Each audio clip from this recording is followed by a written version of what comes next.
Hello दोस्तों। तो आपको एंजॉय इंग्लिश स्टडी में स्वागत है। तो चलिए दोस्तों, आज मैं आपको काइंड्स ऑफ द केस के बारे में बताऊंगा। चलिए मेरे दोस्तों, काइंड्स ऑफ केस के कितने भेद होते हैं वो आज मैं बताऊंगा। Kinds of the case case case के निम्नलिखित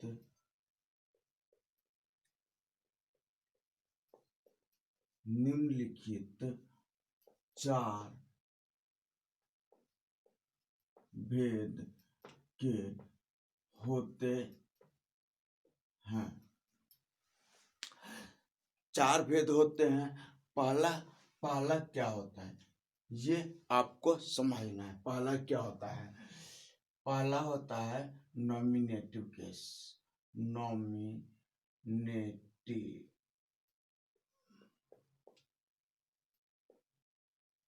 केस नॉमिनेटिव केस यानी कि कर्ता कारक। इसका हिंदी होता है, क्या होता है? कर्ता कारक होता है। समझ गए मेरे दोस्तों? नॉमिनेटिव केस यानी कि what is nominative case? Nominative case क्या है इसका मैंने आपको बता रहा हूं। नॉमिनेटिव केस क्या है? संज्ञा या सर्वनाम।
चलिए मेरे दोस्तों, यानी संज्ञा या सर्वनाम के वह रूप है जो कार्य या क्रिया काम करता है, उसे हम नॉमिनेटिव केस कहते हैं। देखिए मेरे मेरे दोस्तों, आज एग्जाम्पल में फिर समझा रहा हूँ। इसका एग्जाम्पल समझा रहा हूँ, तभी आपको समझ में आएगा। एग्जाम्पल: सी कुक्स राइस। राइस सी कुक्स राइस। यहाँ क्या वह चावल बनाती है? क्या बनाती है? वह चावल बनाती है। वह चावल पकाती है या बनाती है। कुक्स मतलब हो गया पकाना या बनाना। यानी कौन बना रही है? तो वह क्या बना रही है? तो चावल बना रही है। यहाँ तक समझ में आ गया? चलिए मेरे दोस्तों, मैंने बोला ना कि चार भेद होता है। पहला पॉइंट तो हो गया। दूसरा दूसरा होता है ऑब्जेक्टिव। दूसरा होता है ऑब्जेक्टिव केस। इसका मतलब होता है कर्म कारक। कर्म कारक समझ में आ रहा है?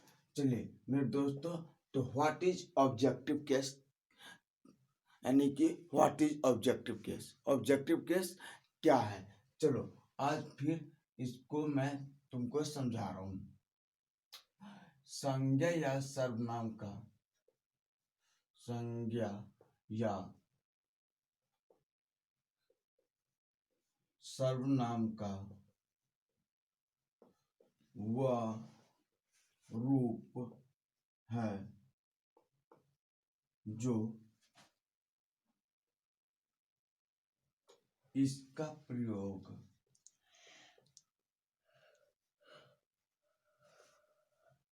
क्रिया या कार्य पर पड़ता है। कार्य पर पड़ता है उसे ऑब्जेक्टिव केस कहते हैं। इसको क्या कहते हैं? ऑब्जेक्टिव केस कहते हैं।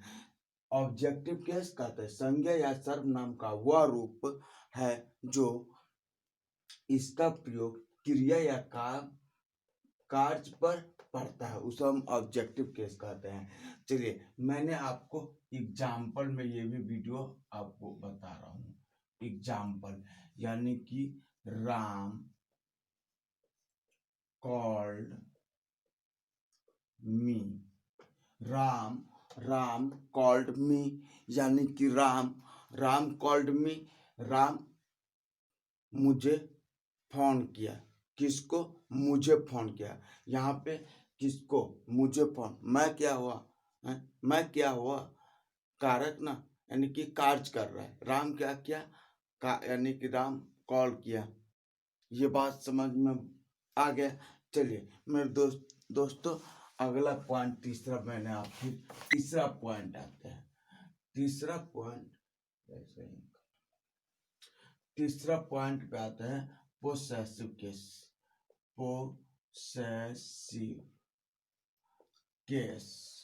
पोसेसिव केस का मतलब होता है संबंध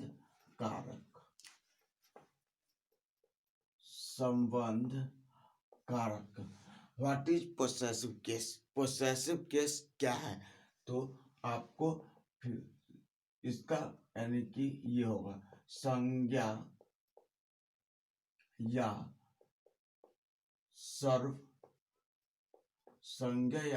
सर्वनाम का वह रूप है जिसमें अधिकार या संबंध का बोध हो, उसे हम पोसेसिव केस कहते हैं। उसे हम क्या कहते हैं? पोसेसिव केस कहते हैं। चलो, तो यहाँ तक समझ गए। इसका एग्जाम्पल में बता रहा हूँ कि कैसे होगा, कैसे होगा possessive case. This pen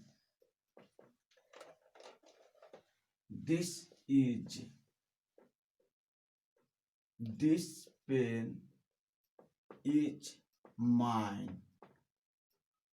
this pen is mine, यह कलम मेरा है। डैट बुक इज योर्स, यह किताब तुम्हारा है। बात समझ में आ गया? तो चलिए, ठीक, यानी कि पोसेसिव केस का भी 2 पॉइंट अलग से अपना लेता है। पोसेसिव केस के 2 पॉइंट हो गया। लिविंग पोसेसिव केस क्या हो गया? पहला यानी कि लिविंग पोसेसिव केस। समझ में आ रहा है? Living possessive case. ये दिख रहा है, नहीं मिटाएगा ये दिख रहा है। तो चलिए मेरे दोस्तों, यानी कि पोसेसिव केस यानी कि लिविंग पोसेसिव केस, ये निर्जीव वस्तु को दर्शाता है। समझ में बात आ गया? यानी कि लिविंग पोसेसिव केस होगा, यानी कि ये सजीव वस्तु को दर्शाता है। जैसे हो गया कि राम की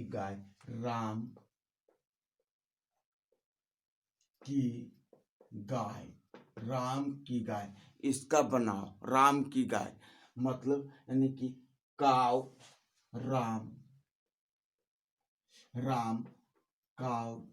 काव लिखोगे। दिस इज रॉन्ग, यह गलत होगा। सीधा लिखेंगे, एस लगा देंगे, राम्स काव, ये मेरा सही हो जाएगा। समझ में बात आ गया? दूसरा आता है इसका पॉइंट नन। देखो, मैंने आपको एक ही एग्जाम्पल दूंगा ताकि आपको समझ जाएंगे। तो जितना आएगा इस रिलेटेड से वो सब समझ जाओगे। दूसरा होता है non living possessive case, non living possessive case. बस आपको समझ में बात आ रहा है ना कि नॉन लिविंग पोसेसिव केस मतलब होता है निर्जीव। यहाँ निर्जीव के बारे में बताता है। नॉन लिविंग पोसेसिव मतलब होता है निर्जीव, जहाँ पर निर्जीव वस्तु का उपयोग करेंगे वहां पर नॉन लिविंग होगा। जैसे आपको यहाँ पे समझना है, यानी कि बुक्स कॉमा एस्ट्रोफिसेस कवर देंगे, दिस इज रॉन्ग, यह गलत होगा। भाई ये क्या होगा? गलत होगा, दिस इज रॉन्ग। यानी कि जब हम देंगे बुक्स एस्ट्रोफिसेस ला के कवर देंगे तो ये मेरा गलत हो जाएगा। इसके लिए सही कारण करने के लिए द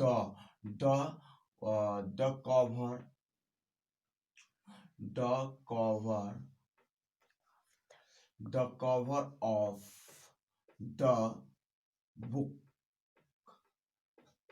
ये मेरा दिस इज राइट, यह मेरा सही होगा। दिस इज राइट माइंड, ये मेरा सही होगा। बात समझ में आ रहा है? तो चलिए मेरे दोस्तों, ये आपको पूरे के पूरे समझ में आ गया है। पोसेसिव केस का भी अपना 2 नियम होता है। तो आगे आपको वोकेटिव केस के बारे में बताएंगे। चौथा पॉइंट क्या है दिखा रहा है मेरे दोस्तों? ये दिखा रहा है चौथा पॉइंट। चलिए, तो 4 पॉइंट में वोकेटिव केस, वोकेटिव। मेरे दोस्तों का इतना आँख खराब नहीं है जो ना दिखाई दे। वोकेटिव केस का मतलब होता है संबोधन कारक।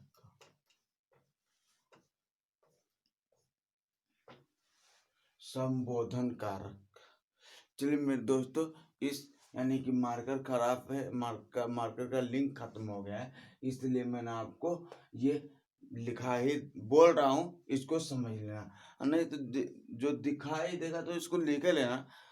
मैं लिख रहा हूँ, लिखने का प्रयास कर रहा हूँ, अगर दिखाएगा तो ठीक, नहीं तो बोल रहा हूँ, इसी से आपको समझ लेना। संज्ञा या सर्वनाम, संज्ञा या सर्वनाम का वह रूप है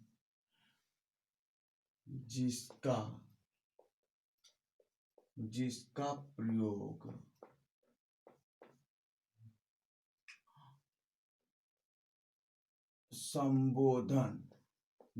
प्रयोग संबोधन के तौर पर किया जाता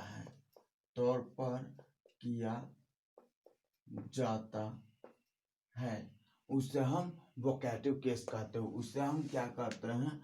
वोकेटिव केस कहते हैं। तो चलिए मेरे दोस्तों, एग्जाम्पल में आपको समझा रहा हूँ।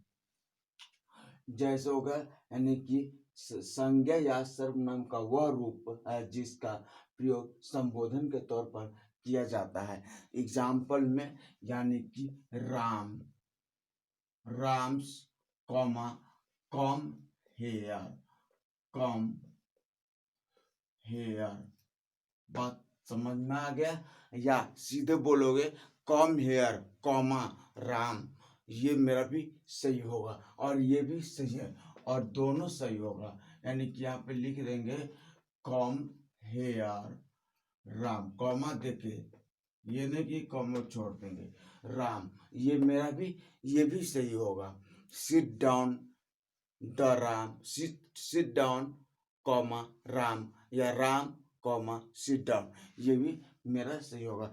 चलिए मेरे दोस्तों, ये वीडियो आपको अच्छा लगा है तो इस वीडियो को अंत तक देखने के लिए धन्यवाद। और इस वीडियो को चलो ठीक है।